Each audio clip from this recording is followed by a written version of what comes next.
റോഡിൽ മറിഞ്ഞു വീണ സ്കൂട്ടർ യാത്രികൻ ബസ്സിനടിയിൽപ്പെടാതെ രക്ഷപ്പെട്ടത് തലനാരിഴയ്ക്ക്. ബസ് ഡ്രൈവറുടെ സമയോചിതമായ ഇടപെടലാണ് യുവാവിന്റെ ജീവൻ രക്ഷിക്കാനായത്. കോഴിക്കോട് മുക്കത്ത് ഇന്നലെ നടന്ന സംഭവത്തിന്റെ CCTV ദൃശ്യം പുറത്തു വന്നിട്ടുണ്ട്. ഇന്നലെ ഉച്ചയ്ക്ക് മുക്കം പുൽപ്പറമ്പ് നായർക്കുഴി റോഡിലാണ് സംഭവം. സ്കൂട്ടർ യാത്രികൻ വളവ് കഴിഞ്ഞ് റോഡിലേക്ക് തെറിച്ച് വീഴുകയായിരുന്നു. പ്രധാന റോഡിൽ നിന്നും ഇടറോഡിലേക്ക് സാമാന്യം നല്ല വേഗത്തിൽ പ്രവേശിച്ച സ്കൂട്ടർ യാത്രികൻ പെട്ടെന്ന് തെന്നി വീണു. റോഡിന്റെ മധ്യഭാഗത്ത് തന്നെയാണ് യുവാവ് വീണത്. ഈ സമയം എതിർവശത്ത് നിന്ന് സ്വകാര്യ ബസ്സും വരുന്നുണ്ടായിരുന്നു. ബസ് ഡ്രൈവറുടെ സമയോചിത ഇടപെടലാണ് യുവാവിന്റെ ജീവൻ രക്ഷിക്കുവാനായത്.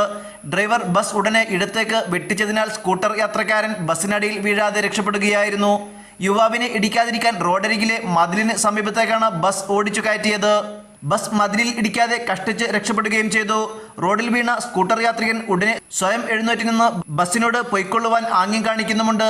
യുവാവ് ഹെൽമെറ്റ് ധരിച്ചിരുന്നില്ല. സീറ്റിനടിയിൽ നിന്ന് വീണുപോയ ഹെൽമെറ്റ് തിരികെ വെക്കുന്നതും ദൃശ്യത്തിലുണ്ട്.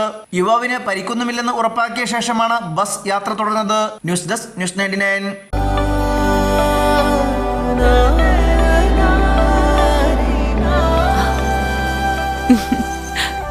ആചാരങ്ങളും ആഘോഷങ്ങളും പലപ്പോഴും പലതാണ്. അതുപോലെ തന്നെയാണ് നമ്മൾ അണിയുന്ന ആഭരണങ്ങളും.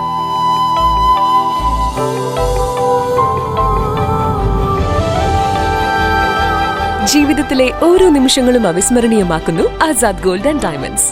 Azad gold and diamonds, Thazhepalam, Tirur.